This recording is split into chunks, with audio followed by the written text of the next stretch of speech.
Children of the super rich are more than twice as likely to get into America's most elite universities as middle-class students with the exact same test scores.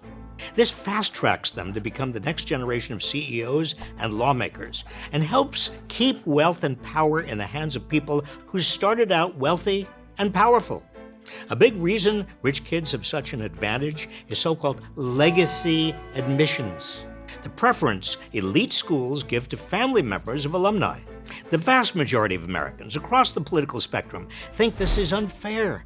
An astounding 68% of all voters support banning legacy admissions outright. This is the strongest bipartisan agreement I think I've ever seen on an issue that boils down to who gets special privileges in America. Now, I went to an Ivy League school, Dartmouth, followed by Oxford and Yale Law. I wasn't rich. My father ran a clothing store.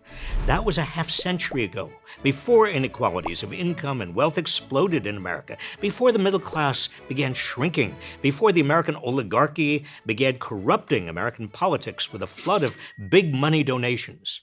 Today, it's much harder for a middle-class kid to get the same opportunities that I had. New research conducted at Harvard, ironically, looked at 16 years of admissions data from the Ivy League schools, plus Stanford, Duke, MIT, and the University of Chicago. The research reveals that 1 in 6 students at these prestigious schools comes from the richest 1% of American families. Why are so many rich kids getting in?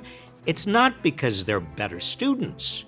Children from the top 1% were 34% more likely to be admitted than middle-class students with the same SAT or ACT scores. Those from the top 1/10 of 1% were more than twice as likely to get in.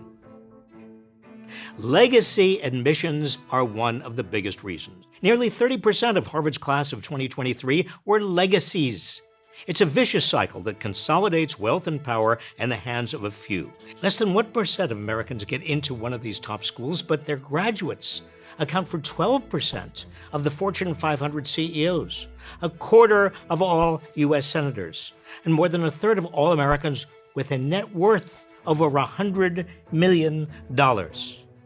And because these graduates are in the winner's circle, their children have every advantage in the world, even before they get legacy preferences into the same prestigious universities, which in turn hand them even more advantages.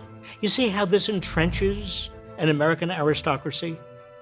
Concentrated wealth at the top leads to even more and more wealth concentration with each new generation. It also perpetuates racial discrimination. Since non-white students were barred from most colleges for most of American history, legacy students are by definition more likely to be white. The Ivy League's legacy policies were introduced during the Jim Crow era, with the specific intent of limiting the number of students of color and Jewish students who could be admitted. To this day, about 70% of Harvard's legacy admissions are white, which is why the U.S. Department of Education is now investigating Harvard for potential violation of civil rights. And with the Supreme Court's ruling against affirmative action, this systemic racism is likely to get worse.